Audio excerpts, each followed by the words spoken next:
Okay. So I will It's okay. call Got it, the Linda? meeting to order. It is 4:03. We stand to do the Pledge of Allegiance.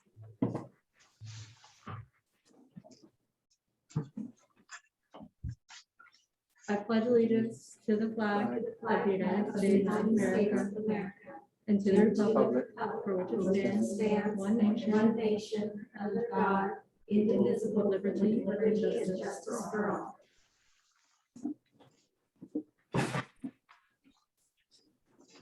One point two, adoption of the agenda.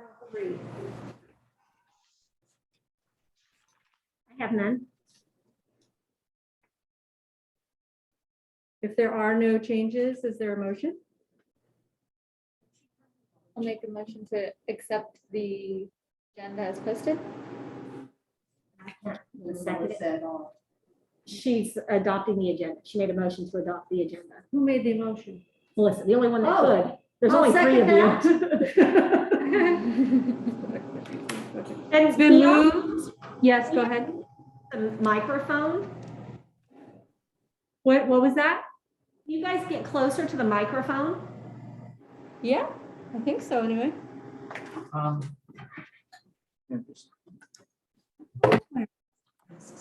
I really heard. We mailed them there so they'd have them. Right after the last board meeting, and I was gonna have yours in here and I forgot. Yeah.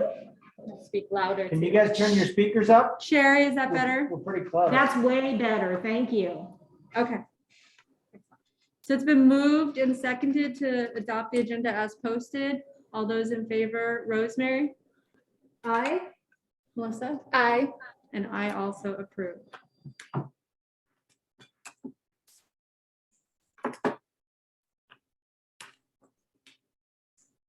Item 2.1, 2.2, 2.3, and 2.4, the consent agenda.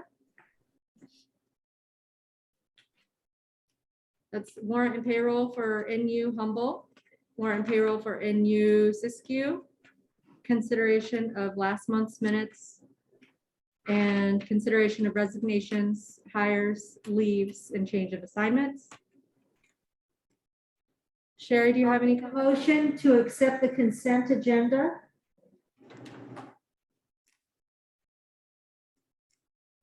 I'll second the motion. It's been moved and seconded.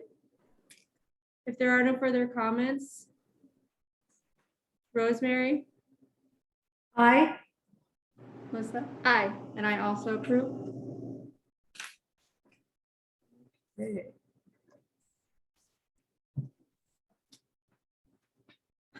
Item number 3, public comment for items that are not on the agenda. Under this item, the public is invited to address the board regarding items that are not on today's agenda. Please keep your comments concise, brief, and limited to 3 minutes. The board is not allowed under law to take action on matters that are not on the agenda. Should comments from the public pertain to a charge or complaint against an employee of NU Humboldt or NU Siskiyou Charter School, the board encourages the speaker to utilize the school's written complaint procedures to pursue the matter. The public will have an opportunity to comment on all agenda items as those items are heard. And Sherry, I believe you have something to read. I do. I have 2 letters that parents sent and requested that they were read during public comment time. They are not in the packet because they weren't given early enough before the packet went out, but I've distributed them to the board members and admin so that they could be included in the packet. Okay, the first one is from Kristen Kuna. And it says, "Dear Sherry and school board members, I'm writing as a concerned parent of 4 children on the issue of the school's decision not to pay for classes in the community for students who are unvaccinated or partially vaccinated. As a mom who loves her children and wants the best for them, I felt extremely grateful and blessed in the past that my children have access to these community resources. Parents who choose not to vaccinate their children are not irresponsible, uninformed, risk-seeking individuals. The vast majority of us are concerned parents who have either seen firsthand damage done to our children with vaccines or done our research, trying to learn the best ways to protect our children's health. And we've come to the conclusion that for our families, some or all of the vaccines are not worth the inherent risk that they carry. Unfortunately, due to our decision not to vaccinate and our children's desire to remain unvaccinated, we're facing increasing discrimination from schools. Our children are not allowed on campuses, are unable to participate in school sports or to go on school-sponsored field trips. Now these kids are being told that their outside of school activities in the community will not be paid for either, which will further impact their education and lives. For many of us, these activities offer much needed social interaction that we may not be able to afford without the school's help. It seems unfair and discriminatory to refuse to pay for these activities for unvaccinated students while continuing to pay for those who choose to comply with vaccine mandates, especially considering that the establishments themselves have not voiced concerns about unvaccinated children. California is one of only 3 states that's gone this far in removing personal medical freedoms. Most other states still honor parents' right to choose what they honestly feel is best for their children's health by accepting vaccine waivers. I recognize that the school cannot go against state law in allowing these children to participate in other school activities, but I would urge the board, since this topic is a gray area, to uphold our personal freedoms and vote in favor of allowing these children to continue to have access to activities in the community. Doing so will help to reduce discrimination against unvaccinated children. It will also help to ensure that these children receive their social and intellectual interaction they so need. Paying for classes in the community for these students also supports our local businesses and economy. In my mind, the more funds we can use to support our local economy in these hard times, the better. Thank you for your consideration and care for our students. Sincerely, Kristen Kunis. And the second letter, dear NUSCS school board members, I'm writing this letter in regards to my concern that staff at Northern United Siskiyou Charter School have a lack of consistency and clarity of important information about vaccinations and unvaccinated kids. I'm a mother of 2 children that attend the school at the Eureka Learning Center. We chose the school back in 2008, my eldest kindergarten year, because we loved the environment, the involvement with the children, and the way of teaching. We also chose the school based on the school's policies, one of which was allowing children with medical vaccination exemptions to attend in-classroom education. My children have had medical exemptions since they were 3 and 4 years old. They are now 7 and 8. School year 2021 was hard for all schools and everyone in general. I understand that. This school year 21-22 feels unorganized and unprofessional. We have Elizabeth Claus as our independent study teacher, and she has only caused our family problems. She told us after 2 meetings that my children are not able to attend classroom education. They're denied field trips, they're denied science fairs, and even denied in-person teacher meetings due to their medical vaccination exemptions. We have never been denied this until this year. My children attended all the possible activities with no problems all the previous years. Both my children have been devastated after hearing this from their teacher. We will be filing a formal complaint on Elizabeth Claus and whoever trained her. Because we are medically exempt, we will not be getting the COVID-19 vaccination because it can possibly cause harm to my children. I hope that this school will not only allow previous medical exemptions, but also personal exemptions for all families that choose not to vaccinate their children with the new COVID-19 vaccination. I'm hopeful that there will be no discrimination about this. I also hope that there will be funding for all unvaccinated children for vendor opportunities outside education payment from the school. These children deserve the funding. I know that the school gets the same amount of school funding per child, no matter their vaccination status, so why would they be denied vendor support now?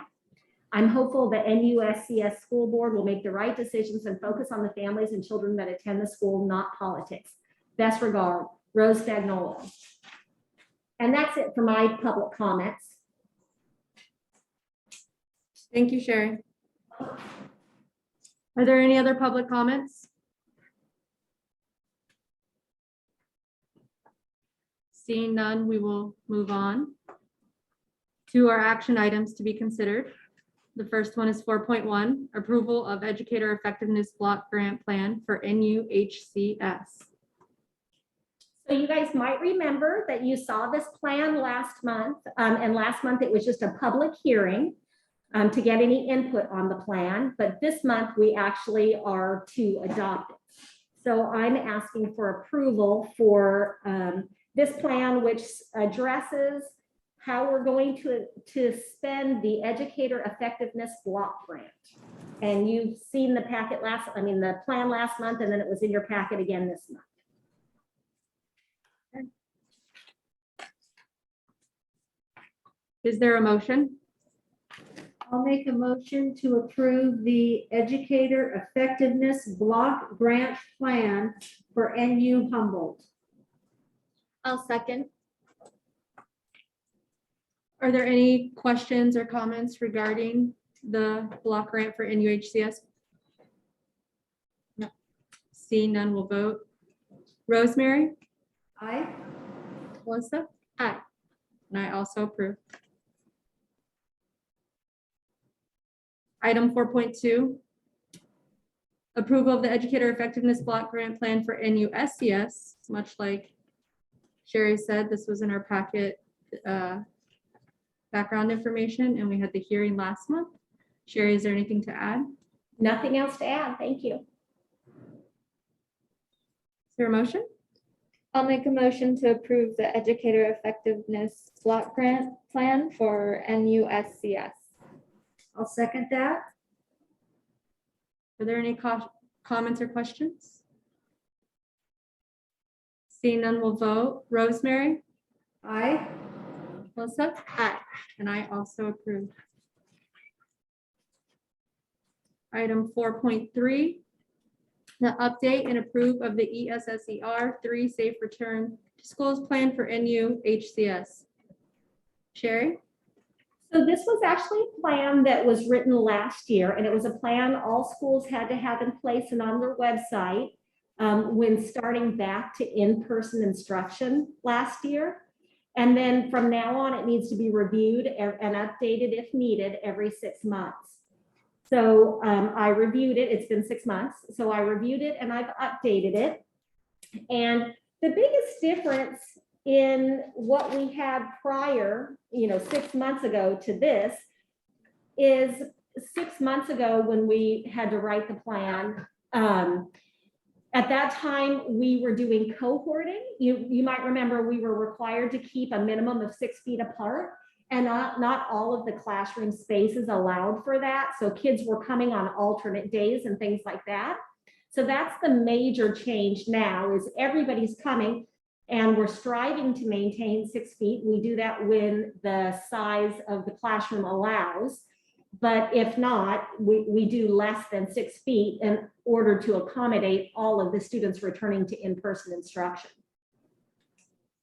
So I'm just asking for the board to adopt this updated plan, and you may see it again in 6 months.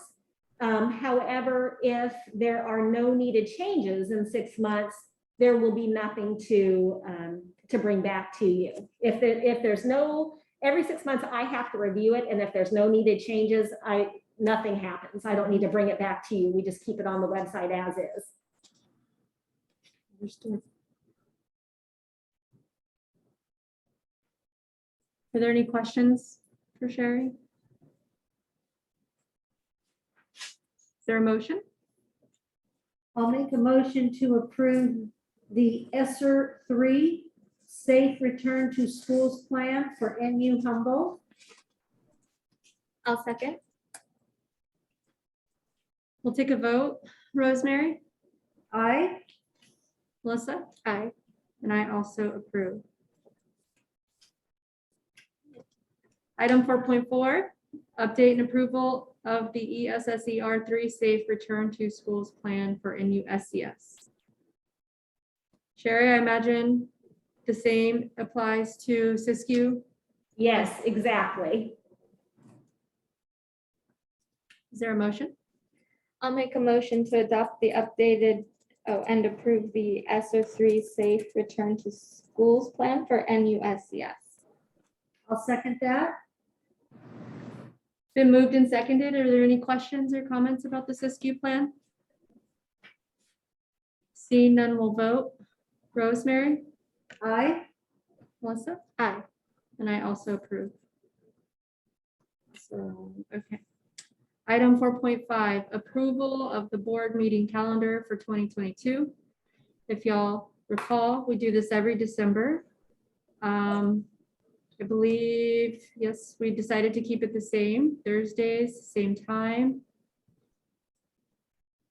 Sherry, That's do what you- I put on the draft calendar in your packet, but we can definitely have a discussion. if these days and times are not working for you guys. I have a question about the June dates. Uh-huh. Typically, don't we postpone or reschedule to the last week because of the county? And me that one time. Yeah, we have done that. We've kept it, we've been able to make it, and sometimes we haven't. And you bring up a good point, because for the last, I don't know, every interim, every budget for the last couple of years, SCOE has not been able to finish it in time. So we could address that now if we wanted to. What do you guys think? What are you thinking, Bianca? I think, I talked to Jerry about this a little bit. I think that it's fine to keep it as is and we can change it later. Unless there is part of the board that knows perhaps that they're going to be traveling in June. Then I would urge those folks to speak up so we can address it now if possible. I know that's usually a high travel time. Otherwise, that's how I feel about it. So we can keep it for now and change it in the future should we need to, much like we have in Should the we past. need to? There we go. I agree with that. Is there a motion? I'll make a motion to accept the 2022 board meeting calendar. I'll second that. Been moved and seconded, excuse me. Are there any further comments and questions? I will say that I know that I'm going to be traveling in February and March. My plane returns to California on the 9th. And so I've also made Jerry aware, just if there's any crazy delayed flights that I could miss the March meeting, but I don't think that it warrants changing it at this time. Bianca, did you say February or March? It would be the March meeting that March one. Okay. if my plane is delayed by a day. Yeah, yeah. too many hours. Okay, thank you. I think she said first. No further questions or comments? We'll take a vote. Rosemary, Aye. Melissa, Aye. and I also approve. Is are those dates in the packet? Yes, Okay, I'll go ahead and put them on the website. thank you. Item 4.6, appointment of Jerry Cox as a NUCS board member. The background information shows that Jerry, along with Melissa and Rosemary, who are later, their terms are ending. I did have the opportunity to speak with Jerry, as I know you did, Sherry. And he is willing and excited to move forward with us. Do you have anything else that you'd like to add, Sherry? I don't. I think it just is just going to require a board member to appoint him, to make a motion to appoint him, that's all. I'll make a motion to appoint Jerry Cox as NU board member. And I will second. Excellent. Are there any further questions or comments? I guess I just didn't know that we could do it without them here, so that's kind of cool to know. Yeah. Yeah. I actually wasn't sure of that myself when I reached out to Sherry. Seeing no further questions or comments, we'll take a vote. Rosemary, Aye. Melissa, Aye. and I also approve. Yay! Jerry's still with us. Thank you, Carol, wherever you are. Yeah, exactly. 4.7, appointment of Rosemary Conkler as an NUCS board member. Sherry, do you have any comments? No, I'm just hoping someone will appoint Rosemary to another term. That would be amazing. I will make a motion to appoint Rosemary Conkler as CS board member. I'll second that. Thank you. Can I Thank you. point, it would be Bianca would have to second it. No, you can second yourself. You can nominate yourself. Oh, okay. Yeah. I I nominated myself to be on the board for the JPA.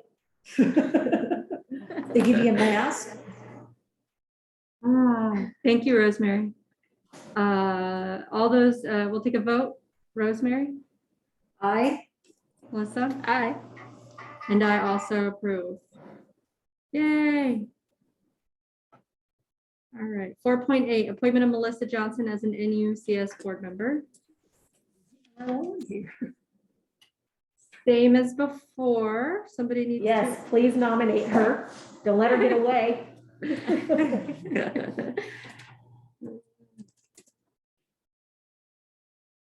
I will nominate Melissa Johnson as NUCS board member. I'll second that. Thank you. All those in favor, Rosemary, Aye. Melissa, Aye. and I also approve. Yay, thank you, guys. Awesome. And Sherry, remind me, these are 3-year terms? Three, yes. Yeah. I'm sorry, you know what, Julie, I just said 4, but I don't know why I said 4. It's 3. Yes, 3-year terms. Okay. Thank you. So till December 2024. Item 4.9, approval of NUCS board officers. Again, as part of our organizational meeting is necessary. I had the opportunity to talk with Jerry. And I expressed that I would like to remain how we are currently organized without him present. I'm not comfortable changing anything without the president being here. And of course, it's up to the board though to decide. Sherry, do you have any other comments? No, I just, like you said, it's just the will of the board. Anyone can make a motion and, you know, keep in mind that, you know, all board members are equal, have equal authority and, you know, being the chair definitely takes a little more work, but doesn't have, you know, the board is the board as a whole. And each individual member has no authority or power. It's all the authority is in the group. So whoever, you know, wants to make a motion, and I would just say, because we have to elect 2 people, a chair and a vice chair, that the nomination, in my opinion, should be done as a slate. So, you know, if someone makes a motion to nominate for the 2 candidates, who you would want for chair and who you would want for vice chair. Bianca, Yes. where are you up here? Oh, there you are. What is your feeling moving forward with the positions?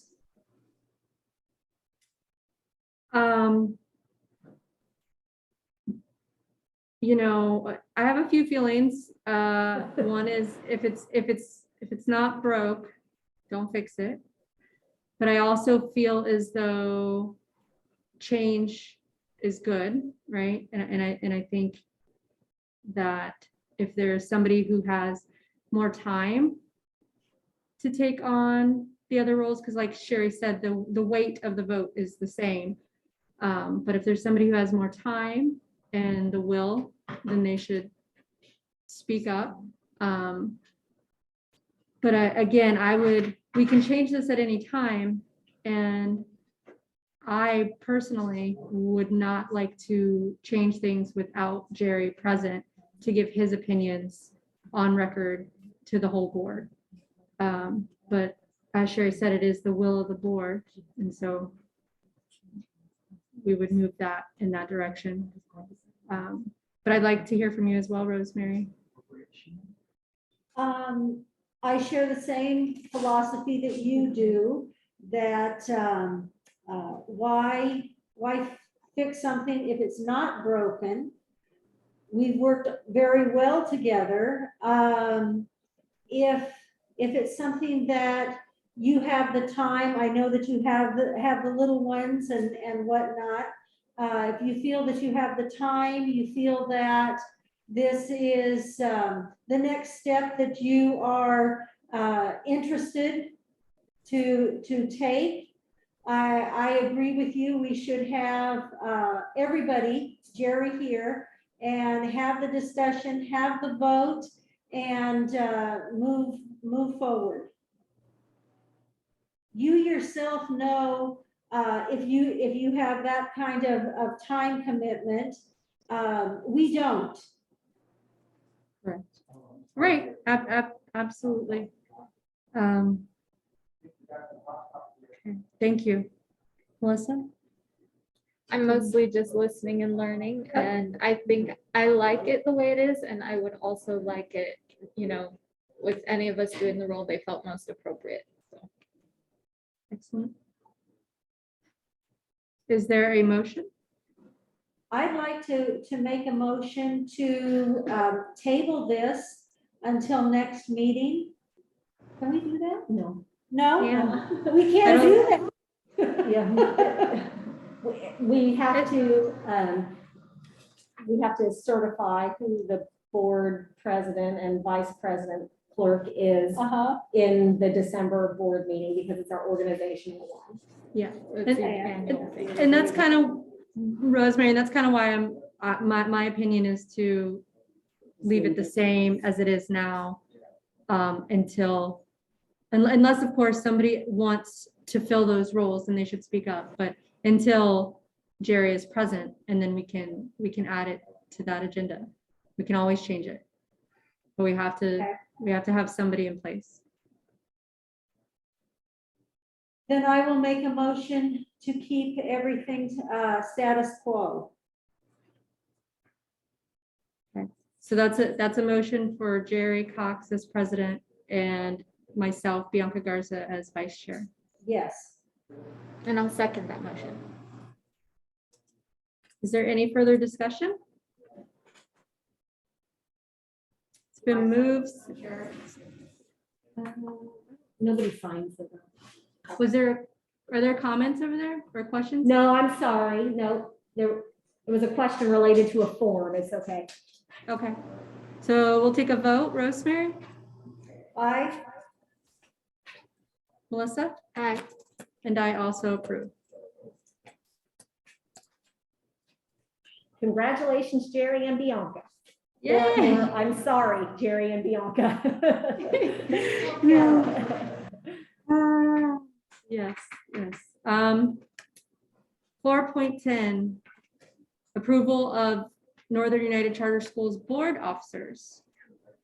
So again, part of the annual organizational meeting, we need to elect the president, treasurer, and secretary.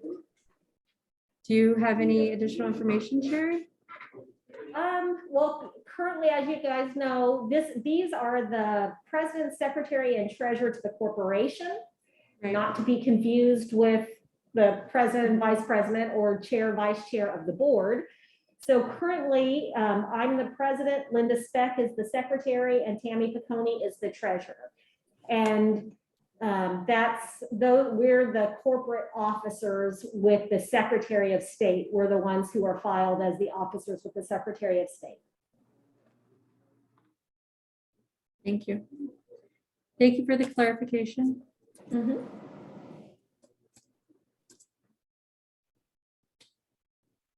Is there a motion?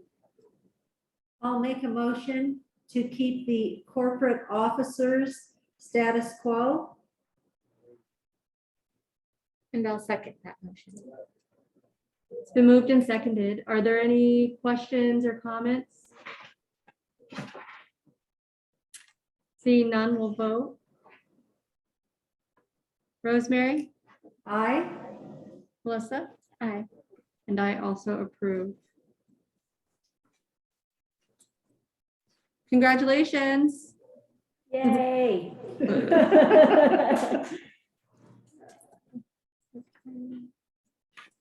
Moving on to 4.11. Approval of missed assignment policy. So this is a revision. Sherry, do you have any background information that you'd like Well, to? you guys might remember that you adopted the student handbook as a whole last month. And I asked if, when the motion was made, if the motion would be made to adopt it as is without the missed assignment policy, because we had a new independent study policy done. And the new independent study policy no longer aligned with that missed assignment policy. So I had asked Young, Mini, and Core to align our missed assignment policy with our new current independent study policy, and that's what this is. So it is a revision, sort of, like we had one before we adopted that book last month, but this one just aligns with the independent study policy, new policy that we had to have made after AB 167 or AB 130, whichever one was the last one, was adopted. One of those Yes. ABs. We've had 2 new independent study policies this year. So this one aligns with the most recent one. Excellent. Is there a motion? I will make a motion to approve the missed assignment policy revision. I'll second that. Are there any questions or comments? Seeing none, we'll vote. Rosemary, Aye. Melissa? Aye. And I also approve.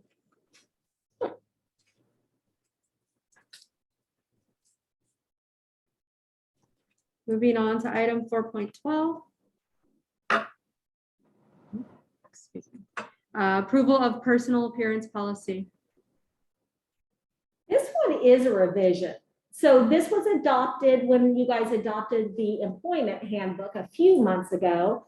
And afterwards, continuing to do like some cleanup, we came upon this policy and realized, you know, this personal appearance policy really doesn't fit our practices. And we just had not picked up on it when it was originally adopted.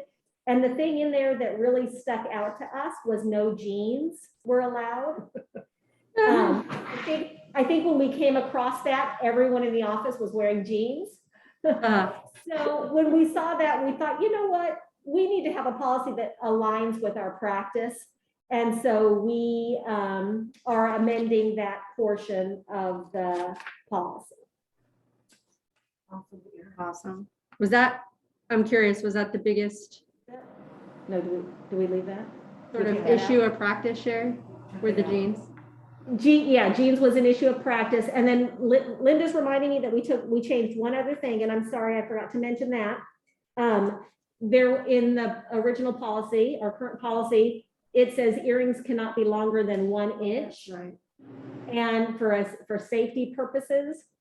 And after much conversation, we realized that all of our hair is longer than 1 inch hanging down below our earrings. And so we thought that it might be best to not have that in there either, since it really doesn't align with our practice. Got it. Interesting. So those are the only 2 changes, I believe. Is there a motion?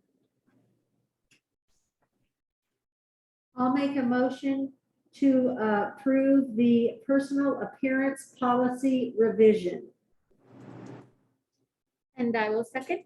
It's been moved and seconded. Are there any other questions or comments? Seeing none, we'll vote. Rosemary, Aye. Melissa, Aye. and I also approve. Well, that's exciting. Yeah. Our policy. We did have a bit of fun with that though. Yeah, I kept getting written up. Oh, oh my goodness. Yeah, no, it's good to be in line with their culture and their practices. Yeah, definitely. Item 4.13, certification of Northern United Humboldt Charter Schools first interim budget. And so the first interim was in your packet, but what just came, I think today, I just sent it, was Tammy's summary of the first interim, and she's out sick. So she sent it to me to send to you guys. And so just so I'm going to be giving this report, just as a reminder, the first interim is a snapshot of our current year up through October 30th. So it's the very beginning of the year. You guys remember when we adopt our budget, we're kind of guessing at that point how many students we're going to have enrolled, how much revenue we're going to have, that kind of thing. So first interim is our first opportunity to update our budget with more accurate numbers. So you'll see that in this first interim budget, the LCFF revenue, our local control funding formula revenues, dropped quite a bit, almost 500,000, and that's because our enrollment is so much less than what we thought it was going to be. So when we adopted our budget, we adopted it with the assumption we were going to have a certain number of students, but then when it came time to update it at first interim, we have quite a few less students than we had originally planned.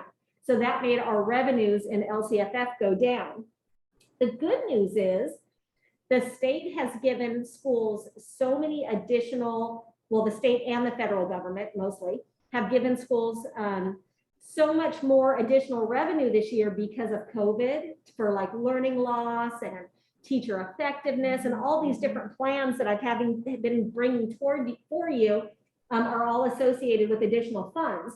So our federal revenue increased over $1 million. So that was a good offset for our lower enrollment. And that's the biggest change between our budget adoption and our first interim was the difference in revenue.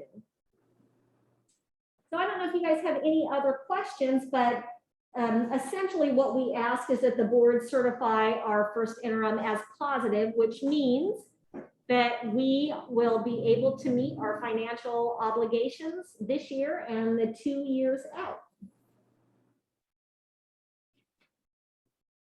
Are there any questions for Sherry? Is there a motion? I will make a motion to certify the Northern United Humboldt Charter Schools first interim budget as positive. I'll second that. It's been moved and seconded. We'll take a vote. Rosemary? Aye. Melissa? Aye. And I also approve. I hope Tammy gets well soon.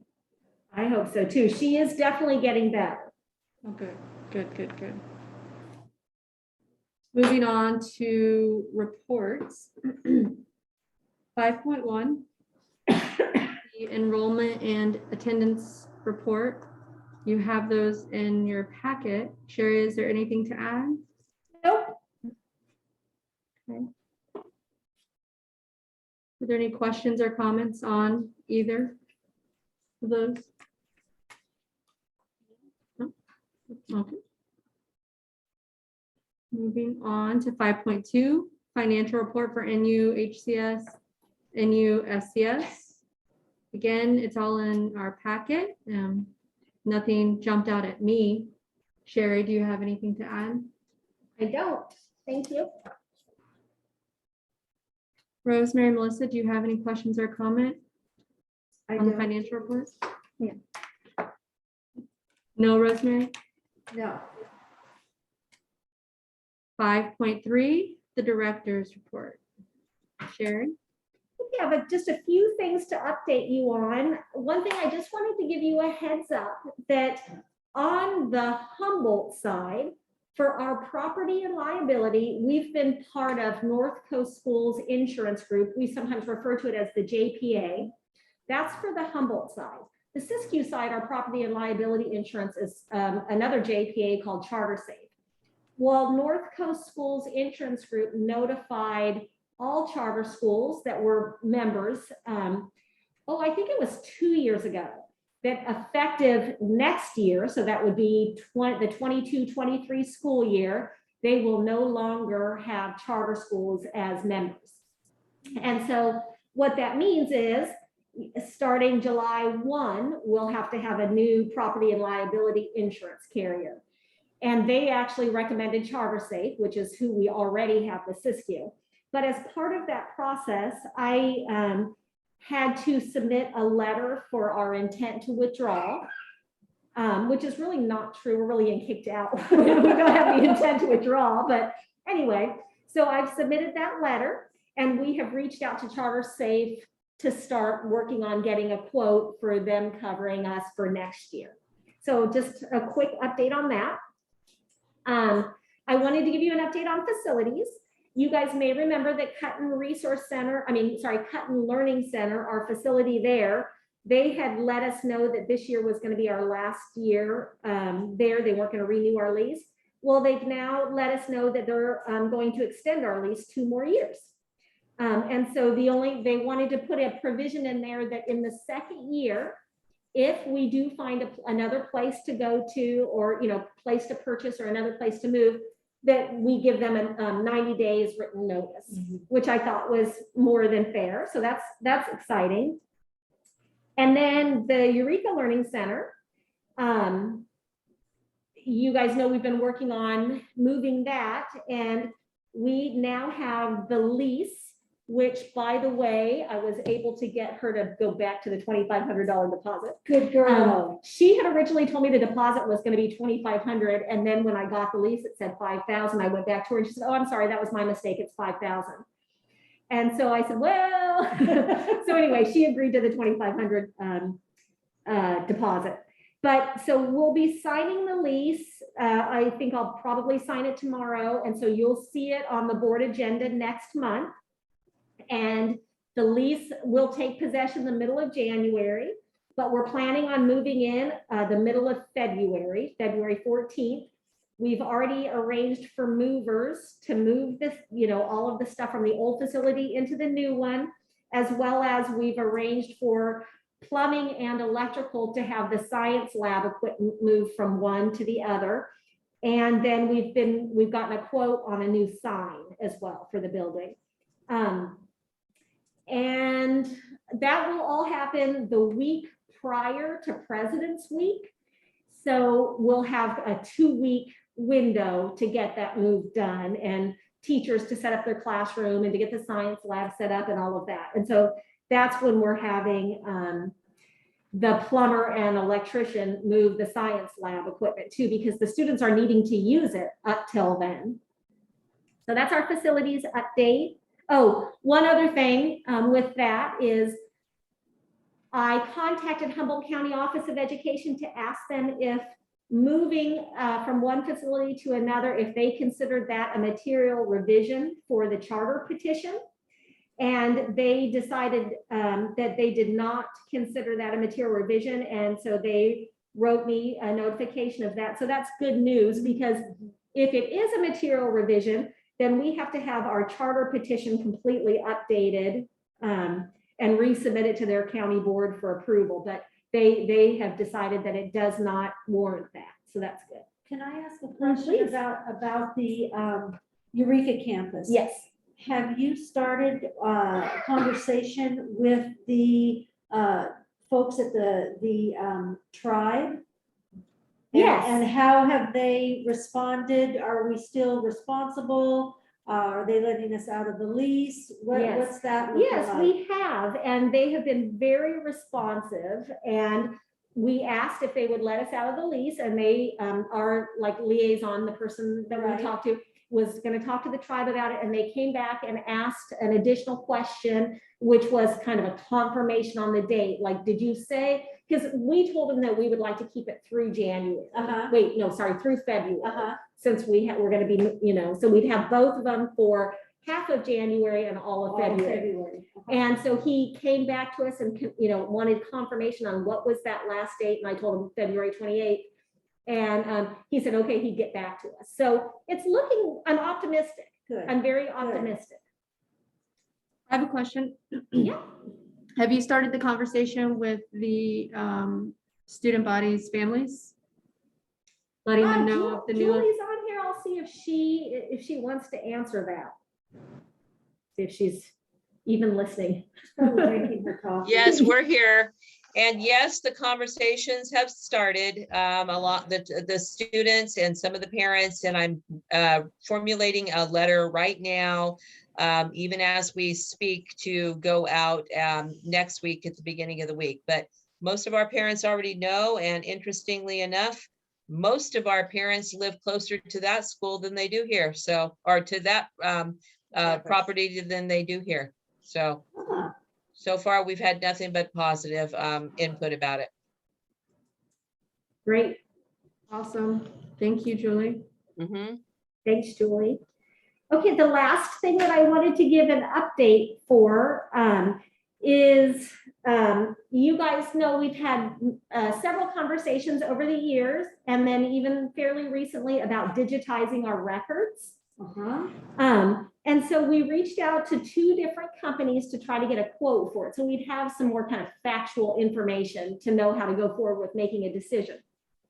So the first company we reached out to was DTS, Document Tracking Services, which is a company we already work with for other things. And they actually don't do the scanning. They would create an online, like kind of digital file cabinet, where if we did the scanning, we could put it in that, Wow. you know, like a system. They could arrange like the online digital system. Thanks for dumbing that down for me. Yeah. And then the second company we reached out to was Ray Morgan, another company that we already deal with. And they do everything. They do the scanning, they set up the digital tracking system, all of that. And I know that Roxy and Lacey spent a lot of time getting them information so that they could come up with a quote. And just in summary, the approximate price is $305 a box for a banker's box. Each banker's box holds about 2,000 pieces of paper. For the past Mattole Valley Charter School files, we have 326 boxes. So that comes out to $99,430. So basically $100,000 to do the old Mattole files. Northern United, we have 126 boxes. That comes out to $38,430. So the grand total to do both would be $137,860 to digitize our records. In the meantime, Roxy and I both reached out to a bunch of different schools, and together we reached out to 9 charter schools and 6 districts in both Siskiyou and Humboldt to see what they do. And of those 15 that we reached out to first, although Roxy talked to more today, I think this was when I was writing my report. Of those 15 we reached out to, we had gotten responses from 6. 3 of them were districts, 3 of them were charters. 5 of those 6 said all their files are still paper. Only 1 of them was a combination of paper and digital. And then Roxy today went to a training put on by School and College Legal Services that was on record retention. And, you know, just to make sure that we were following the correct procedure about which records you have to keep forever, which ones are, you know, 5 years or whatever, which ones are, you know, you could get rid of them right away or whatever. So Roxy went to a training on that today, and the majority of the people on there also just, everybody keeps their papers. It's just paper still is what people have been keeping it in. But anyway, back to kind of the digitizing records project. After a conversation, I think Roxy feels that she and Asia could probably do scanning themselves, you know, in between times, down times in the summer, and work toward getting this done, kind of just bite it off. As long as we're not in too big of a hurry, you know, we can kind of get it done ourselves and save the $140,000. So that's that. I just kind of wanted to throw that out there and get your guys' thoughts on that. Can I ask a question? Sure. What's the goal of digitizing the records? So I reached out to Jerry to ask him that because we kind of needed to know that before going out for those quotes. Like, is the goal to get the Mattole ones done? Or let me back that up. Let me back up. Is the goal to need less space? Or is the goal like safety of the files, the records themselves? And he felt like it was a combination of both, but really the storage was kind of, in his mind, the bigger issue because, you know, in looking for another facility, having like all of these files is, you know, can limit us a little bit Right. about where that can go. So if thinking that that was the goal, then doing the Matol ones first would be what we would do, because those are the ones that, you know, there's so many more of those. Those are taking up so much more space. But I think also, though, the goal is the idea of like, if we had a fire, you know, all of those paper records would be lost, or, you know, some sort of natural disaster. I hope that answered your question. Any other questions? I guess, I'm just a little surprised that Northern United is responsible for maintaining the Matol records. Wouldn't Well, that that was part be of the our, district that needs to do that? part of our agreement when we became Northern United. Ah, We, at the nonprofit that I work for, we just did this in the last couple of years as well. And we used interns to scan everything for us. Interns, yeah. Yeah. Yeah, I know. Well, that's what I figured. For $137,000, I could hire multiple Right. people to stand there and scan it. Yeah, absolutely. I mean, maybe any of you would want to do it for $137,000. There you I mean, go. seriously, I- that was sure. that I was will like scan papers. ridiculous. It could be great job training for high Not schoolers as knowing, well. what Roxy has going over there, would it be worth getting some support for her to do that? She and I kind of went back and forth with that. And I think, Roxy, and speak up if you want to, but I think she feels like no would be the answer. But, and partially, I could be wrong, I'm totally speaking for her, but she brought up the fact that currently we only have one scanner, and they need to use it for like business Right. purposes too. And so for sure, another scanner would be a good idea, because then whoever's like working on that, if, you know, the real job, something Right, needed to be scanned, right. still could. But I think maybe the thought is, it's kind of maybe a job for like one person, or like to kind of know what's going on, to keep it organized and to know where you are in the path of it, or the progress of Right, it, and Right. you know, the process that you're doing it. And not that somebody else couldn't be trained, but I don't know, what do you think, Roxy?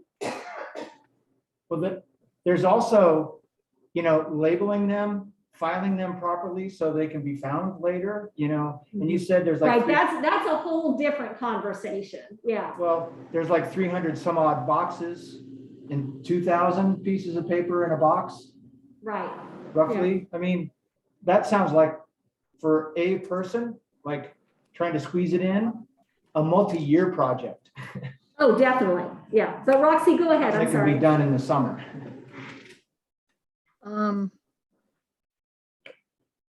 We actually box records every summer. And that's how all those 326 boxes got filled. They're all labeled and organized. It would be a typical summer job for us to do it. We have all of the Matol records in a storage unit now. And the NU records are in the building, and they're a much smaller group, and they're not ready to be archived yet. They're not as old. So I don't know. It is time consuming, Kirk, but I think it's very doable and it's kind of what we do. Well, I mean, yeah.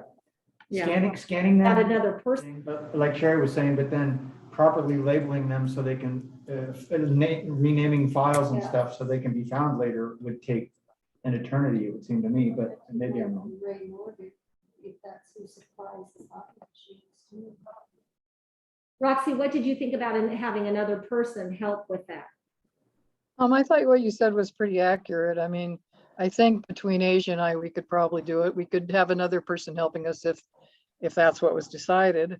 And if we did that, we probably would need a second machine. I think with just the two of us and the other work that we do, one machine would probably do it, but I don't know for sure. Also, you had mentioned having Tim help us figure out how to do the digital part. We already scan transcripts and diplomas to folders and files and label them with student names and date of birth and keep them in folders. And I assume that would be the cheapest, easiest way to do it.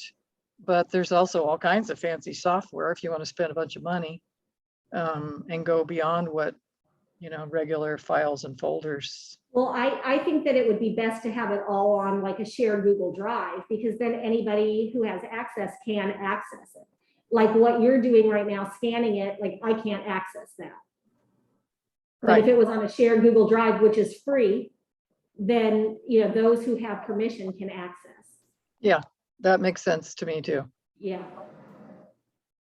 It'd have to be easy, you'd have to be, I would think, super careful with those permissions and whatnot, because it would be easy for the wrong person to sort of get access to those Google Drive files. Yeah, same as the database. We have to be careful about the permissions because it's confidential information in there. Yeah. Yeah, it just feels like Google is pretty easy to accidentally, but I don't know, I'm just thinking out loud. Right. Yeah. That's a little further away, for sure. Way further away, yeah.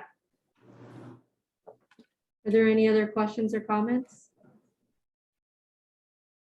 Sherry, is that Well, the end of your? I think we'll start So that kind of was just pursuing this A really idea. difficult I'll conversation start to talking have, to and Tim I know about the she said, best "I ways to think set we that have up.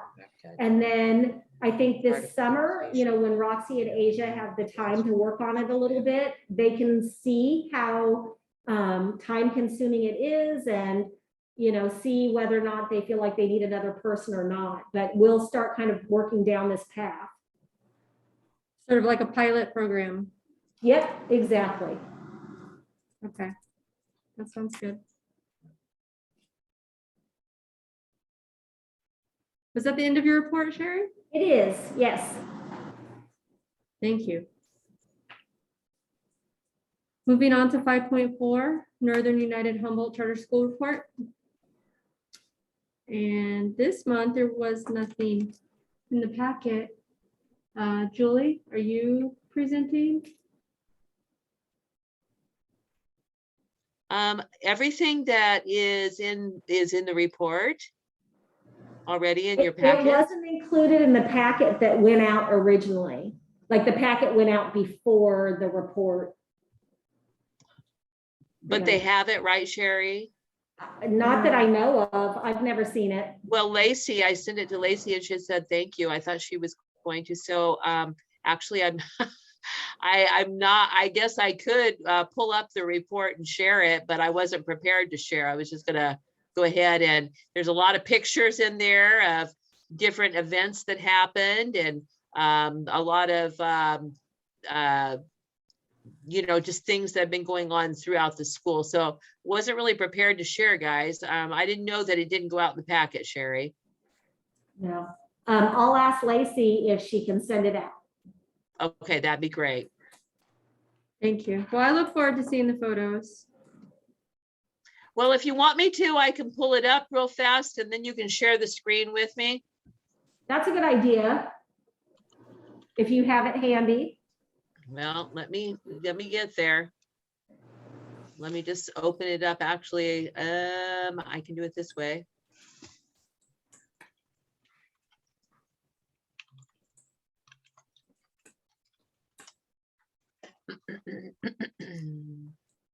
You see it, Rebecca? Yep. Which one? Thank you Right for here? being, well, Julie. I shared it in a Google Doc. Hold on.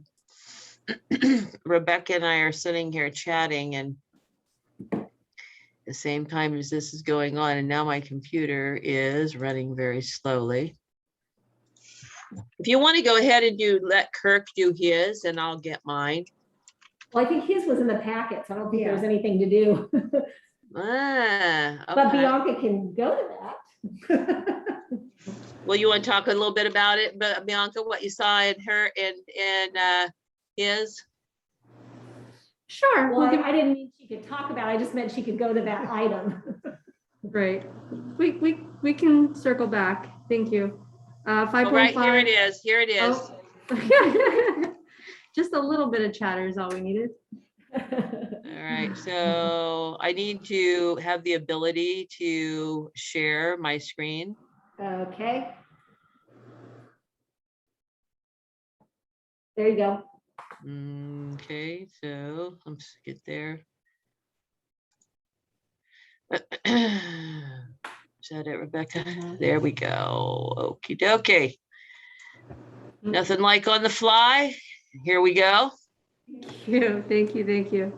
All right, so we just covered a little bit about what was happening school-wide. You know, data meetings are happening monthly, and these are to provide struggling students with interventions. Data champions from each center are having monthly meetings. We're having IST meetings monthly and teacher circles, and our new parent group, the branches, is proving to be very successful. So lots of things going on school-wide. Also, there were wonderful lunches that were delivered to all the learning centers as a thank you to the staff. Everyone was super appreciative and very surprised, and that was wonderful.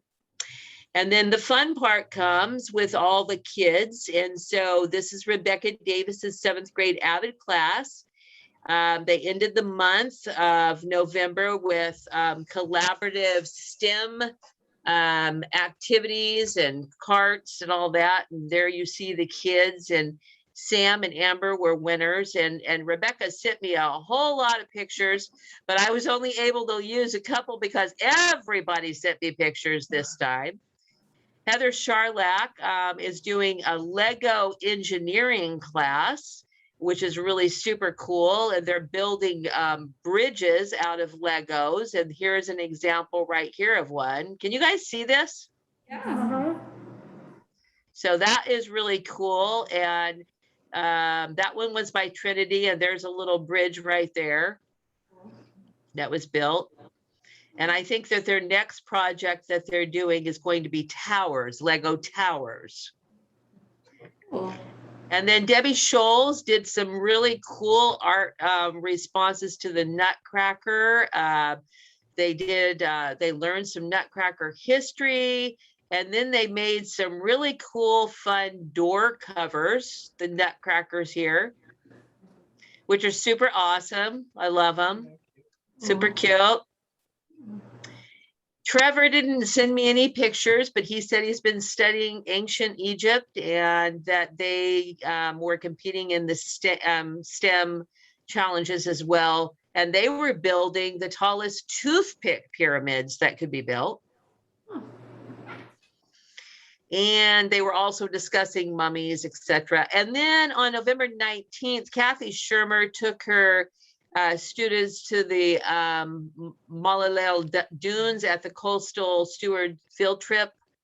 Friends for the Dunes there. They explored the forest, the skeleton forest, the dunes, the 4 dunes. They used field guides for trees and plants.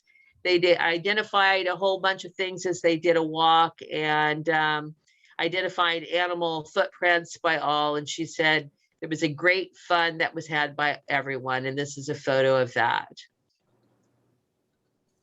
Awesome. So that was pretty much my board report. There it was on the fly. So I'm sorry I didn't get into the packet, but lots of fun pictures this time of all the kids doing some great activities. Awesome. Thank you for being Thanks, flexible, Julie. Julie. Thank you. Thank That was you. awesome. Great. You're still gonna have Lacey send it? Yeah, Oh, good. I emailed her already to send it to me. Perfect. That way Jerry will get it as well. Well, and it'll get included with the pack. Uh-huh. Thank you, Sherry. Of course. 5.5 Northern United Siskiyou Charter School Report. We had that in our packet. Kirk, is there anything you'd like to add? Not really, other than Do you guys see a color version or Yeah. like, okay, Color, yeah. Yeah, thank you for all the photos this time. The rockets are super cool. Yeah. I've got some more late arrivals that I'll just put in the next months. Okay, awesome. Were there any questions or comments for the Siskiyou report? Okay, moving on to 5.6, the board report. Rosemary, do you have anything to report this month? Not really to report, but I would like to give a shout out to Sherry. This has not been as smooth as we had hoped with the move and dealing with the new property manager and whatnot. I don't want to call her a bulldog just yet. Maybe a bulldog Wait, in training. me or the property manager? You, Oh. you. So she's been a bulldog in training for us, and way to go, Sherry. Thank you. I agree, Rosemary. Melissa, do you have anything to report? I do. And I also want to just first start by saying thank you, Sherry, for all your patience with me in this last couple of weeks while I try to communicate the things that, you know, I've been thinking about and wondering. So thank you. Of course. So prior to Thanksgiving break, I was in conversation with a parent and on some personal issues. I suggested they bring those up to administration, to Kurt. But it did make me kind of think about what kind of policy changes we might be seeing for paid vendor participation for unvaccinated students. But I didn't really do anything about it right away because that was kind of a personal situation. And then a few days later, a staff member contacted me through email to inform me that we were no longer allowing non-vaccinated students to attend off-site instruction. And at that point, I thought, okay, well, this is a couple people bringing me this to my attention. So maybe it's not an error, maybe something is happening. So I sent an email to open conversation with Sherry about that. And that was great. She was really responsive. I didn't really realize it was right before Thanksgiving break. So that probably was a lot to deal with. So that's where I'm saying thanks for your patience. And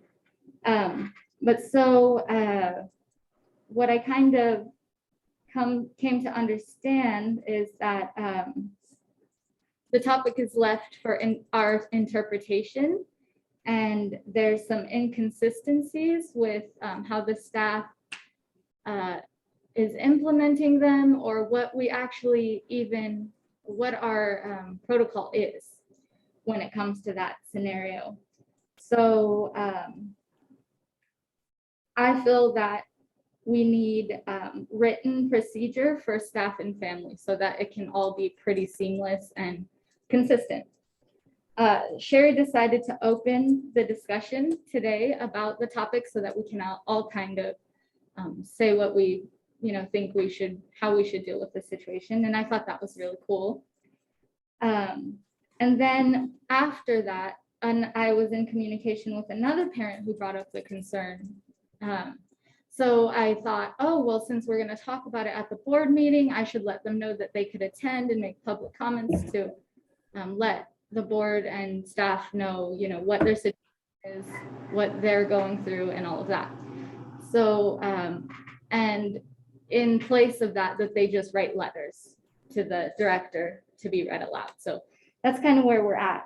Now, I also did mention it to the staff member that contacted me by email so that they could attend as well. So that's pretty much it for my report. Okay. Can I comment? I don't think it's public comment time yet. This was just board report. But there is an item later on this topic that public can comment on. Thank you, Sherry. Thank you, Melissa. I don't have anything to report this month.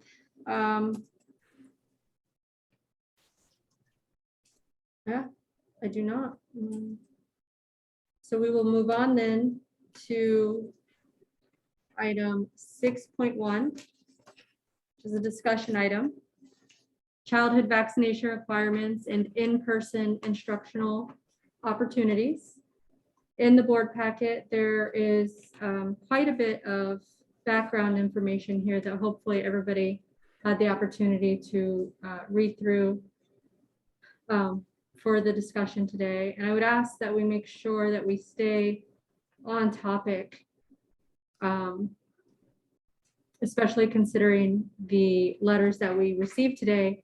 And remember that we're not allowed to comment on those letters as they're not an agenda item. Sherry, is there anything, would you like to open up the discussion?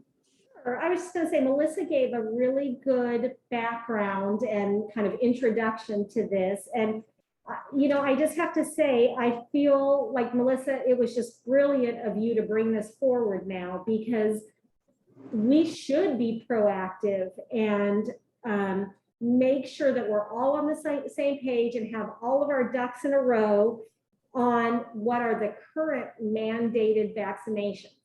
Because it is very likely that the COVID-19 vaccination will be mandated at some point.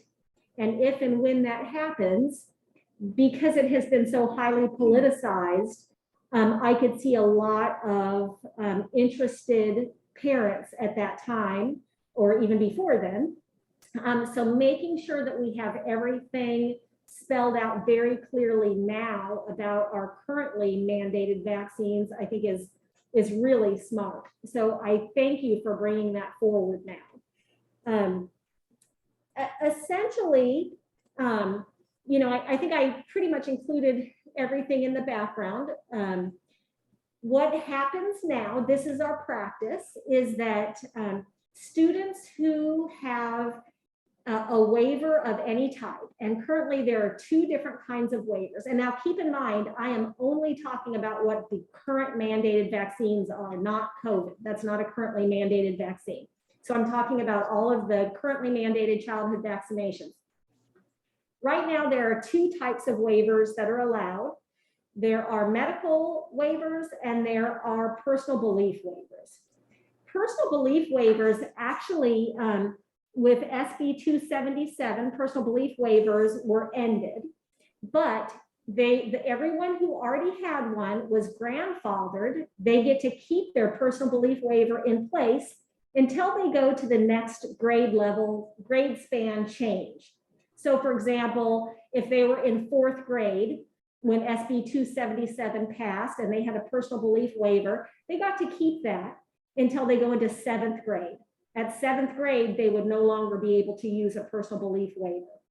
So there are still some students that we have that do have those grandfathered personal belief waivers, but very few. That's getting less and less each year.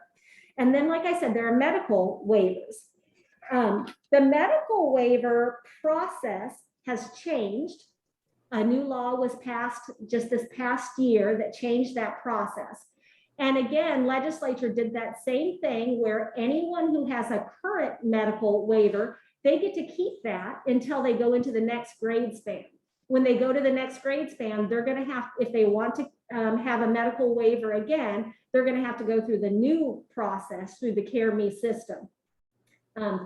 So right now there are the older medical waivers. There's potentially new waivers for someone who didn't have one before, and the grandfathered personal belief waivers. All of those students, our practice is if you have a valid waiver of any type, you're allowed to participate in any activity we have in person, whether that means coming to a learning center and being part of a class, whether it means going on a field trip, taking a vendor outside of the facility, vendor classes with other kids, anything. They're treated in the same way fully vaccinated students are. And then there's another group of students who are the conditionally vaccinated. So they've received a vaccine from one of every one of the categories that you get a vaccination in. So like they've gotten a measles one, they've gotten a polio one, they've gotten polio, they've gotten one of every category, and they're just in process. They may be getting their vaccinations a little slower than the regular process. And for those students, they too get treated in the same way as anyone with a waiver or fully vaccinated, as long as they're keeping their process going. So they have a doctor's appointment card for their next shots, or that process is continuing to happen. What is, though, I think what we're going to be talking about here mostly are the students that don't fall into any of those categories. So, well, there's also some other categories that I'll get to, but students who they're not conditionally vaccinated, they haven't started in that process, they have no waiver, and they do not qualify for an IEP, they're not foster youth, they're not homeless. So the few students that we have that are completely unvaccinated with no waivers, and they don't qualify for special ed, they're not foster, they're not homeless, those students are not able to attend anything in person. So that means no in-person field trip, no in-person classes at a center, no in-person classes outside of a center. That's our current practice. And I think this is the piece that we kind of need to explore. The part that Melissa mentioned about this law, SB 277, like all laws, are open to interpretation.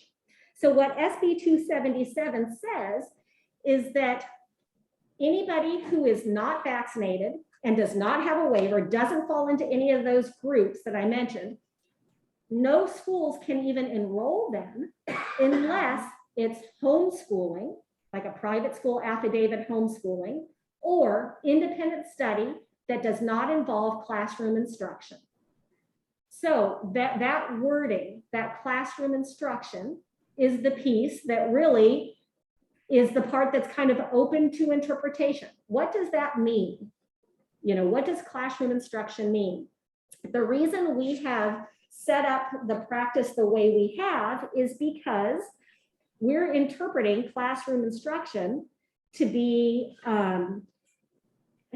coming to a center and getting classes, or getting a class at a vendor, or going on a field trip, any of the normal things that would be curriculum. So I think it's important to know that when we pay for an outside vendor, that is not extracurricular. That is actually curricular. The teachers are writing those core classes on their learning records. They're getting credit for that class. So if it's a high school student, he or she may be earning credits for that. So if they're taking, let's say, a music class, that would be part of their music course. The teacher would be ensuring that they're following along in the standards of what's required for the state of California. And the money that comes to schools for students is specifically for their curriculum and their education.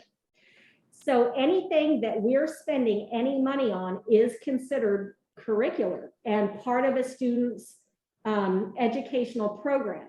We are not allowed to spend money for like a student to take a class for socialization purposes, or for the kind of the fun of it, or something like that, or because they think it would be a neat experience or something like that. The classes are curricular.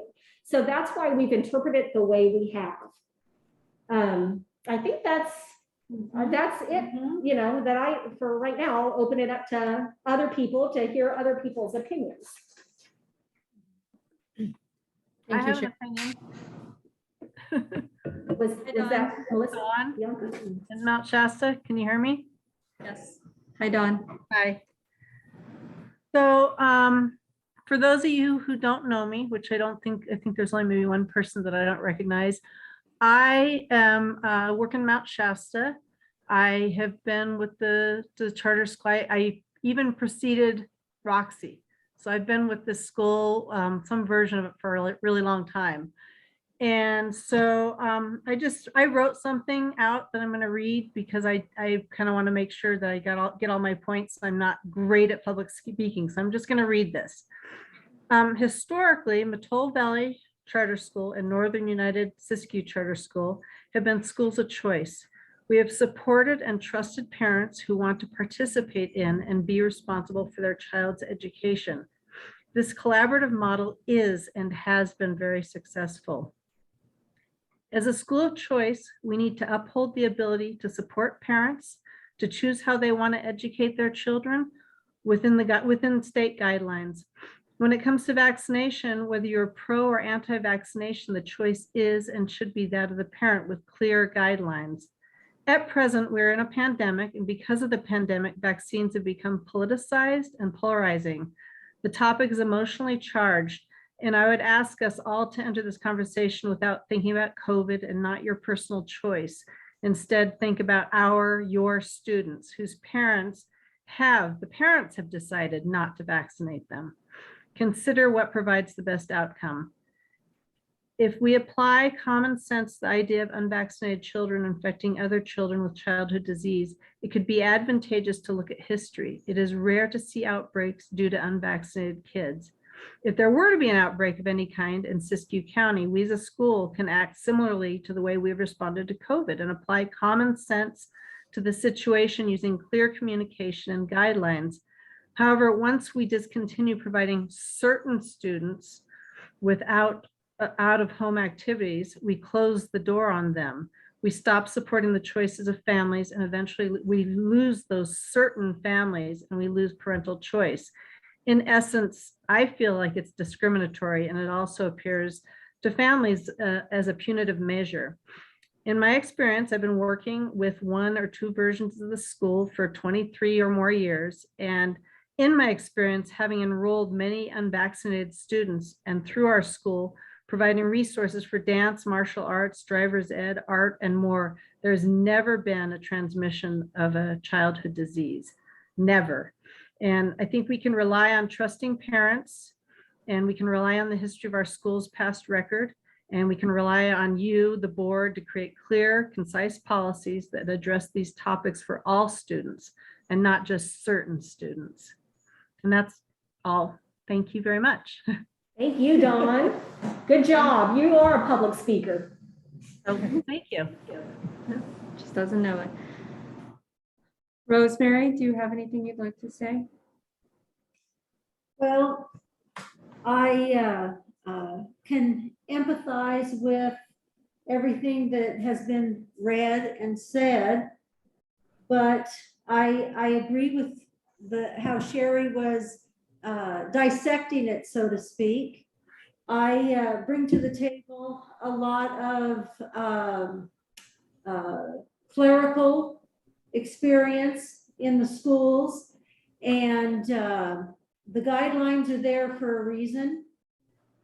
I don't feel that we are discriminating. The parents do have the choice not to immunize their children. We also have the choice not to enroll them. And our hands, whether we want to or not, our hands oftentimes are tied. We can't enroll them because of the choices that the parents are making. I don't feel that the parents can have it both ways. Their cake and eat it too. If they're choosing not to immunize their child or children, there are, I don't want to use the word consequences, but there are issues out there that are going to crop up. And the outside vendors, that's one of those issues right now. I support what Sherry was saying 100%. The current practices. The current practices, yes. Right. And in my experience, I do go along with what you were saying. In 40 years, this was way before the chickenpox vaccine. We did have some outbreaks, but you don't see those outbreaks. They're just not common. Mhm. Mhm. Thank you, Rosemary. Yeah, I think that our current practices they're working, but it is good to review them, especially as we look down the pipeline at new mandates coming down. Melissa? Yeah, so I think that the first thing I would like to say is that I think upon looking through what resources I have from the school, mainly the board handbook and the student handbook, our current practices aren't outlined, so it's kind of hard to say what our current practices are. What I can say is that our current practices have been to pay for these services for unvaccinated students. And then what I can also say is through looking in the board handbook, our section on immunization says, all enrolled students who receive classroom-based instruction will be required to provide records documenting immunization as is required at public school pursuant to Health and Safety Code section, long numbers, and Title 17, California Code of Regulations section. All rising 7th grade students must be immunized with pertussis, whooping cough vaccine booster. There's a few other sections in there that kind of allude to, if I could remember right, that that we don't allow them on because that's the way that California does it. But from my point of view, I wanted to bring up one of our goals. And our second goal is that Northern United Charter Schools will improve school climate with emphasis on social and emotional well-being of students and improve parent and community involvement to promote and cultivate a positive, safe environment for all. So I believe that that underlying point of social and emotional well-being is the same for all students, regardless of their medical condition, immunization status specifically speaking. And when we talk about classroom-based, I would argue that off-site instruction could offer an alternative to these students who are omitted from on-site instruction. If we choose to exclude these students, we're missing this main goal for these specific families and students. I think we have to recognize that on-site and off-site are not the same. When it comes to on-site, we pay for staff and we pay for facilities. We follow state guidelines and our own guidelines, which we have outlined pretty well in the handbooks. We are in control of the conditions and we oversee that those conditions are met, and liability falls on us if anything happens. There is an inherent risk involved for all students when it comes to off-site instruction, whether that be illness and disease, whether that be physical, emotional harm or injury. It is an uncontrolled environment and it needs a separate procedure and policy. And we also need to communicate this risk with the participating families, which I did do some research into our policies on that, and I should probably just go into that really quickly. Instructional funds policy in our handbook, it says that it's section 3-08. Instructional funds are money allocated for each independent study student not attending a learning center enrolled with Northern United Charter School. These funds will be used for the student's educational needs. And I feel that the social and emotional well-being is one of these educational needs for these students who are a little bit more isolated. I think we all kind of understand what it feels like to be isolated now that the COVID thing has happened.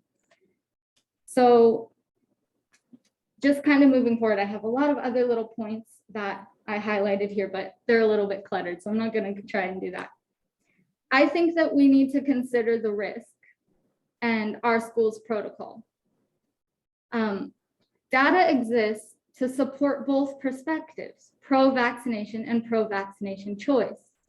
It is not our expertise to judge or make assumptions on who is at a greater risk. It is our duty to give equal opportunity to all students unbiasedly, regardless of our personal political standpoint or our personal beliefs, to support them in accessing their individualized education. That's actually a quote that I found. To help them feel welcome, safe, and accepted at their school. I know we're not supposed to comment on the letters in it, so if this is out of line, please let me know. But I just feel that I was hearing that this families were maybe not feeling welcome and accepted by our policies, you know. So a section on how learning best occurs in the handbook. Some bullet points I highlighted were: instruction is tailored to the student. Another is in a multi-sensory format.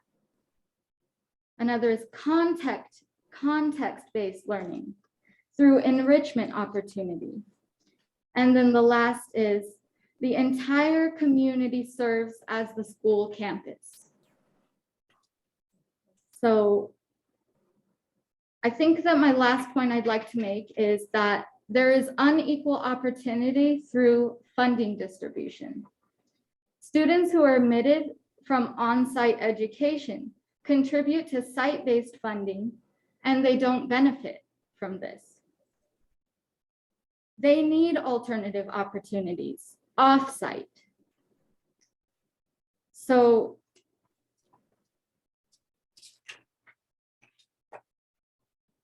we must provide equal consideration for social and academic opportunities to all students without discriminating based on medical condition. We must meet the same goals for all students regardless of immunization status. And we must distribute state funding for students with equal benefit and opportunity in mind. So that's kind of all I have to say. I know it was a lot. Thanks, guys. Good, Melissa, thank you. Yeah. So I'm wondering, you know, there's a lot there to unpack. And I do appreciate all of the background that you've done. What is our goal with this discussion, right? You know, that's a good question, Bianca. I assumed that we would probably have this as a discussion item for a couple months. But ultimately, my goal is direction from the board, a consensus from the board on our practices and whether or not we want something like, I know, Melissa, you're feeling like no matter what is decided, something needs to be spelled out a little more, either a policy or an acknowledgement form that a parent signs when they enroll, or something like some sort of, and I totally agree with you. I think that's a good idea. So I'm hoping that at the end of our however many months we talk about this, that at some point we have a consensus about what our practice is going to be and what kind of like written documentation we want spelling that practice out. Mm-hmm. Thank you. Before I go on, Kirk, did you have something?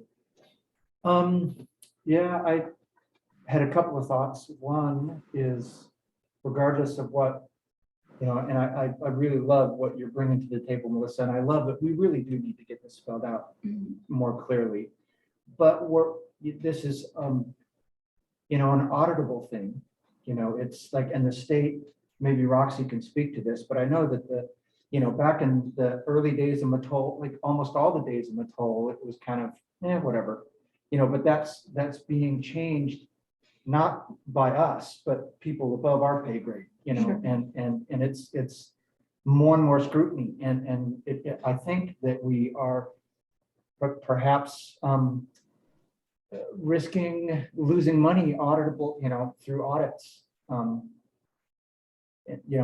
worry about that. And I also, thinking about all of our students and their safety.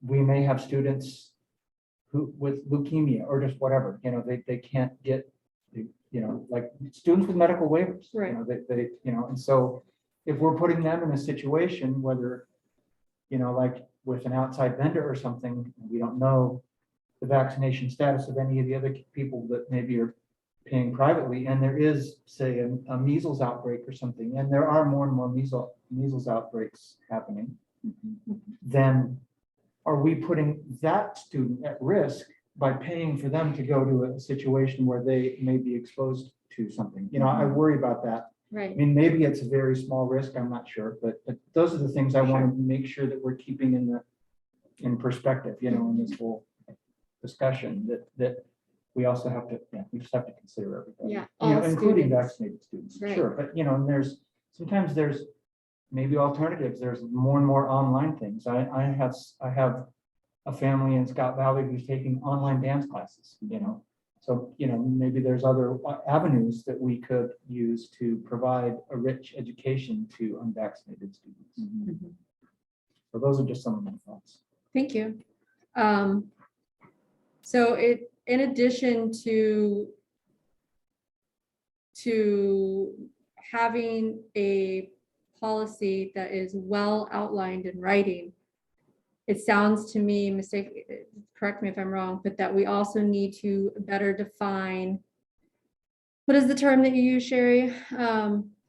The instructional, the in Yeah, class. what is classroom instruction? Because that to me seems to be, that's what's in SB 277. That's the word they use, that we're only allowed to enroll them if they do not participate in classroom instruction.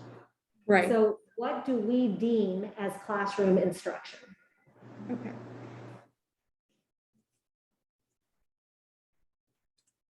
And if at some point, like we would like to have young Minnie and Core come in and join us, for part of like next month, if we have this on the discussion item, we could have young Minnie and Core come in and see what their interpretation is of it. I know another, Kirk talking about having to think about this on a very broad scale. And that's, that's kind of the role of the board and administration, is to not look at individual students, but the big picture. And one of those components, like Kirk was mentioning, like the audit or liability, another one is our authorizers. And our authorizers have been very clear, both authorizers have been very clear about what their expectations are in terms of immunizations. And in fact, that's something that's spelled out in our MOUs as well.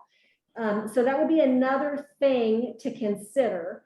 I know Roxy could speak to this better, but every year the county nurses do audits on all of the schools and the immunization status of all of their students. And then it's published in the newspaper, who are the, I guess I'm going to say worst offenders or whatever, the ones that are on the bad list. So there are like outside ramifications to this as well that I just also kind of want to keep in mind. But it's just another facet of this discussion, one little piece of the whole big thing. And Right. I would like to throw out also, students that are exempt, they still have all the rights, I guess you'd say, of a fully vaccinated student. Right. And for lack of a better word that's been thrown around here, they are not discriminated. We are talking about the students that are completely out of compliance. Correct. Thank you for clarifying, Rosemary. That there are ways in which students can remain unvaccinated and still participate in There are. classroom instruction. So it sounds like we need to pull up the MOU, because obviously if we lose our charter agreement, then that's a greater loss than what we're currently talking about, in my opinion. I think involving the lawyers is a great idea, Sherry, especially as it pertains to deciphering classroom instruction. Yeah. And then, we got to remind ourselves what is the goal with the policy. Melissa did a great job of going over our goals, right, as an institution. But the idea, I believe, is to keep the greatest number of people safe according to the guidelines that are given to us by state and federal agencies. And that's, not just the governor, but also the CDC, and again, having to put aside what your feelings might be for those institutions that govern us, they still govern us, for better or worse. And I think that that's what our goal is with the policy. And that might be where we need to start, right? That might be the foundation of getting this in writing, making sure that it's spelled out, making sure that parents have access to it. So that way there isn't any miscommunication or lack of clarity. And so that way we're not needing to pull up several different documents in order to figure out what that is. I do want to clarify one point. I thought that my understanding is currently if students are completely unvaccinated without any of the waivers that are accepted, that they are not receiving currently they are not receiving instruction from outside vendors. Is that correct, Sherry? That is what our practice has been. And that is the piece that's new. Okay. So no on-site started in 2000, I think it was the 2016-17 school year after SB 277 was passed in 15. And then the new laws that were just passed this past year, that's kind of what prompted us to make the change of the outside vendor piece.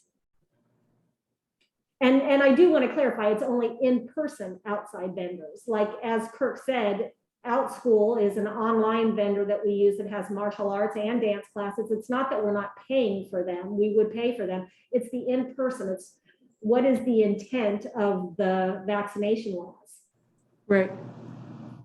And so that's been the practice, but it isn't written or outlined anywhere. Is that correct? That is Okay. correct. There's no policy. And I'll speak to that for just a second. That was kind of by design. When SB 277 passed, the fact that independent study programs could enroll students who were not vaccinated was very questionable about whether, the interpretation of that was very questionable about what that meant. And there was a lot of fear at the time that we couldn't enroll those students, just like all the other public schools. And it's been over a few years of basically the law being in place and there not being any challenges to the fact that non-classroom based independent study charter schools were enrolling students who weren't vaccinated. That made it to where I think we felt a little more open to taking that risk. Just so you know, the first couple of years after that passed, we wouldn't even enroll those students. And then we started enrolling them on a case-by-case basis because it was so questionable if the law really did allow that.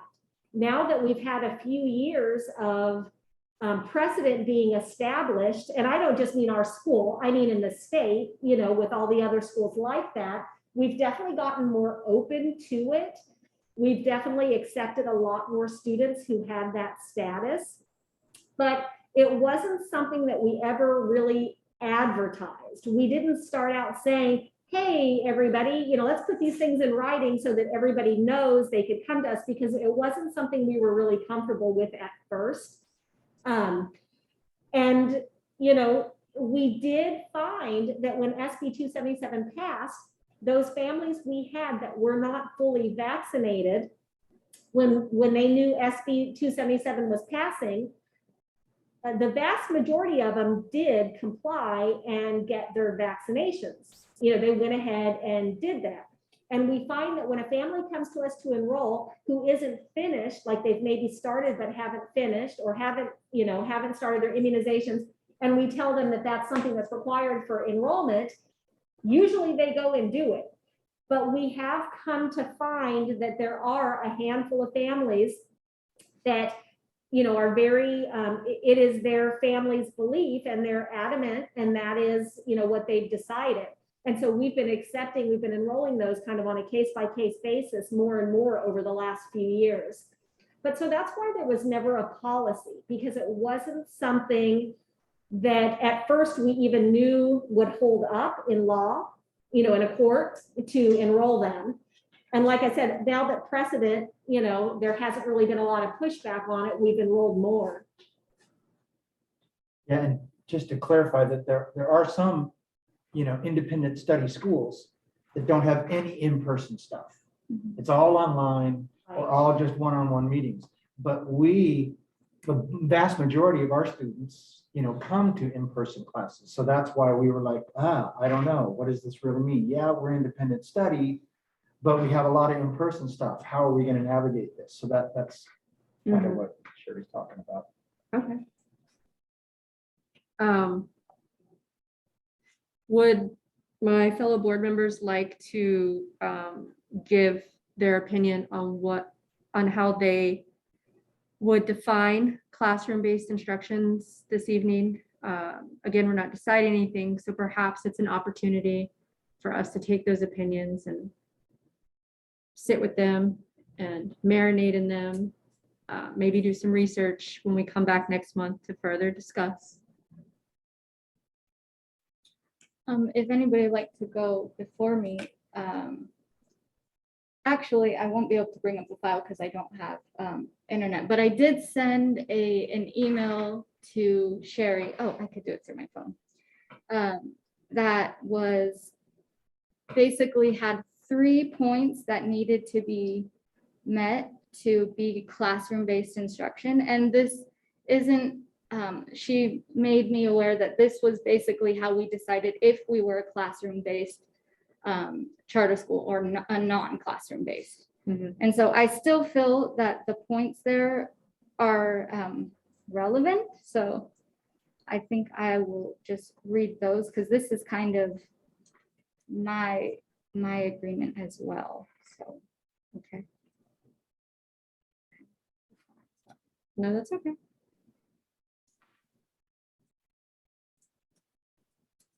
Rosemary? Can you repeat the question? The refrigerator was going off and all I picked up was marinated. I suggested that this evening we discuss what our opinions are on the definition of classroom instruction, so that way we could sit with our fellow board members' opinions until next month. Again, we're not deciding on anything, but wanting to better understand what our opinions are, and hopefully hear from also our lawyers next month. But in my opinion, a classroom-based instruction or classroom is in direct supervision of a certificated person. Extension courses, so to speak, would be the outside vendors that are responsible for providing education to our students. Does that make sense? yeah, absolutely. Absolutely.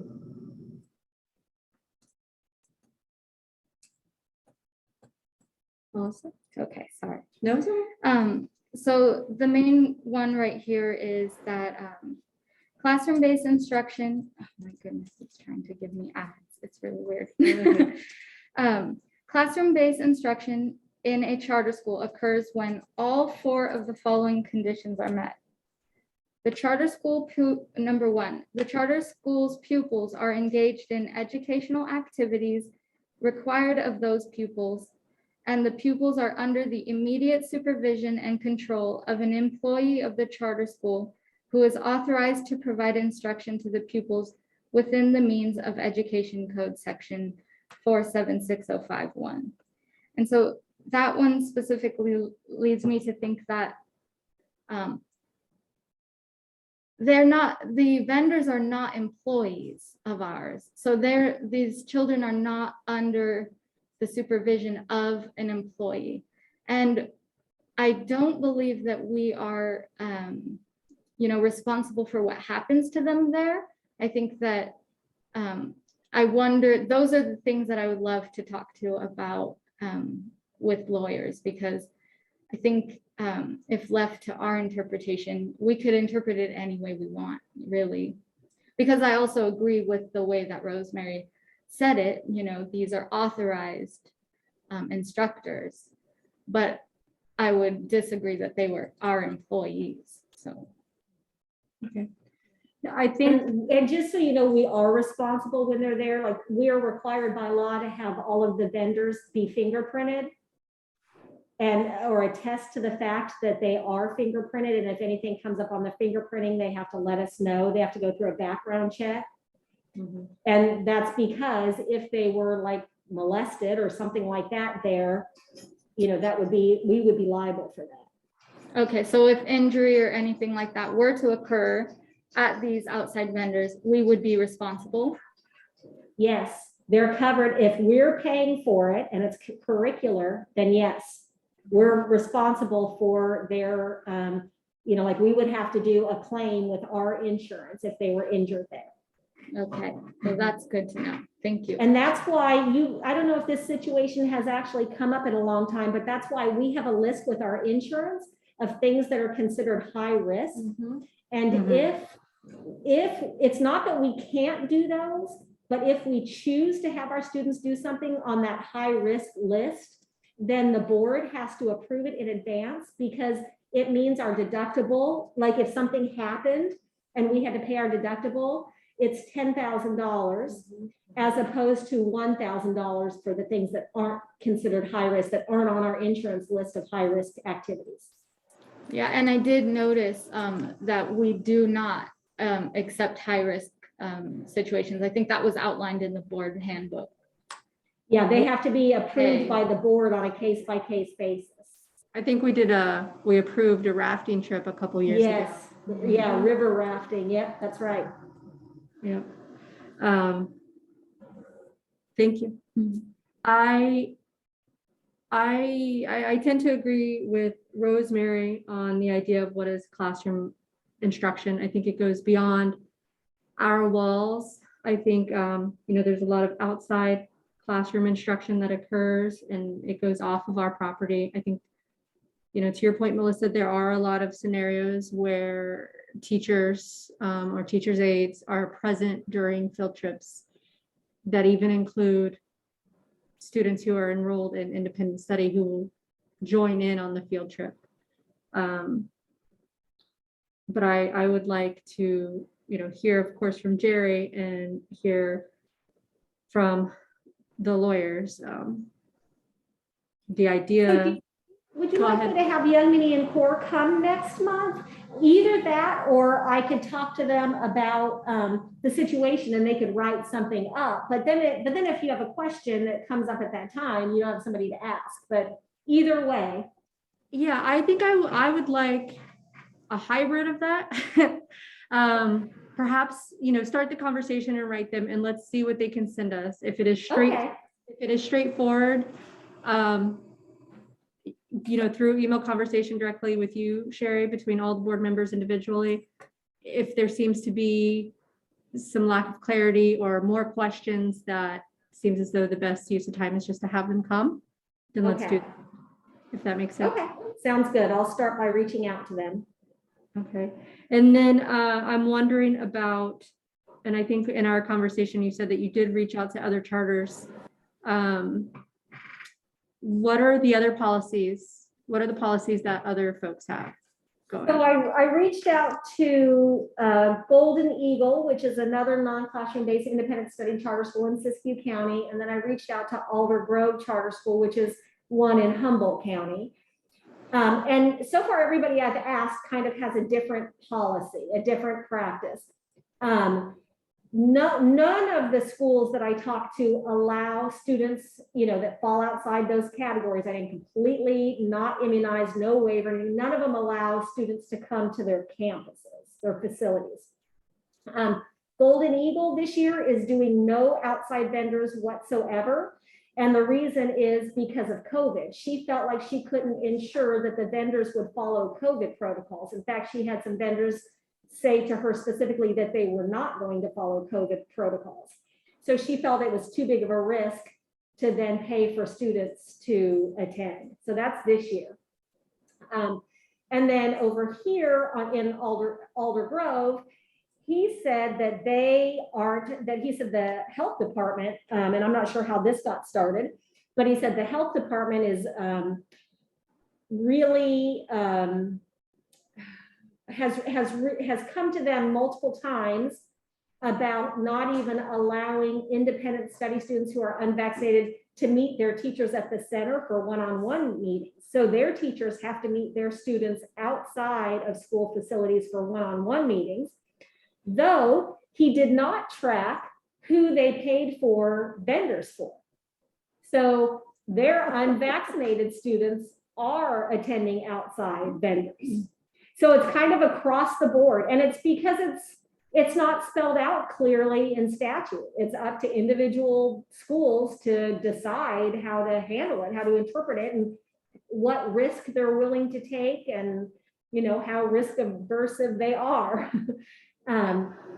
So yeah, so far I've just gotten kind of a mix of things. Okay, thank you.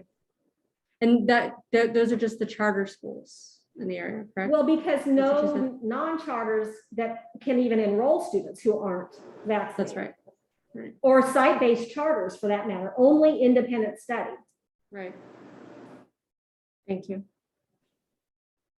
Is there any further comment or questions? I guess the last thing I would just want to say is that since it hasn't been spelled out yet clearly to the parents and to the staff, and so as in practice, we have been paying for these students to take these offsite instruction, I feel that maybe we shouldn't remove that option from them now without anything written, and so that it doesn't appear to be discriminatory and, of a measure that hasn't been well thought out. So maybe, we shouldn't take action on it until we have a protocol. That's just my suggestion, because there's a lot of families right now that just will no longer be getting paid for where they were before. And There actually aren't any. Yeah, There are none. None this year. There are none. So what she said. Zero. Which is That's- why this is kind of a good time to do that, because in the past, you're right, we were paying for kids who were not vaccinated to go to vendors outside. Right now, there are none. Unless they have a well, waiver. I definitely know that there are students that are being paid for outside of that. That I have checked no all- waivers, that have no. Yeah. Mhm. I checked all the invoices Yeah. for all our no. outside vendors, and the names on the invoices against our list of students who are unvaccinated, and there was no. So if anybody's going, There are a for- lot with waivers. they're going, we're not paying for them. They're somehow riding somebody else's getting- coattails or something. Getting paid for by our school. Well, okay, that would be something we would probably communicate with in private then about that, because I think that is an inaccurate. Okay. Yeah. Oh. Yes, it Well, sounds we like a don't lot know of of any. conversation. We know of plenty with waivers that are. Right. Right. Okay. Something to investigate. Yes. Is there any further comment? So we'd like to see this on as discussion again for next month. And also hear from our young mini and core. Can I make a comment as a non-board member? Of course. I just wanted to say that I kind of feel bad about the one teacher that was singled out, because I think she was new and I think she misunderstood the practices, which I was one of the people that trained her, the initial records keeping training for teachers. And I feel like I'm pretty clear about what those parameters are. Plus I frequently give reminders to people. But I think it is a confusing issue and she got a lot of stuff dumped on her at the start of the year. Coming in at the last minute when another teacher left and all the other new things that the teachers have all had to juggle since the start of this year, on top of all the COVID stuff. I just feel like it was really just a mistake. One aspect of how she misinterpreted something and then communicated it wrongly to a parent who got upset about it. So I just want to put in that I hope the board will support that teacher, and I guess that's all I wanted to say. Thank you, Roxy. Thank you, Roxy. So we'll move on to item 7. 7.1, possible agenda items for January. Hopefully the Northern United Siskiyou first interim budget will be there. And I'm sure a whole lot of other things. For sure, this discussion item. And that's all I got for right now. I know. There will be more, I have no doubt. Definitely. 7.2, next board meeting date. We have tentatively as January 13th. Well, now it is codified, so January 13th. Yeah. And that brings us to adjournment. It is 6:04. Good job, Bianca. Thank you. Good job, yes. And also I want to say thank you.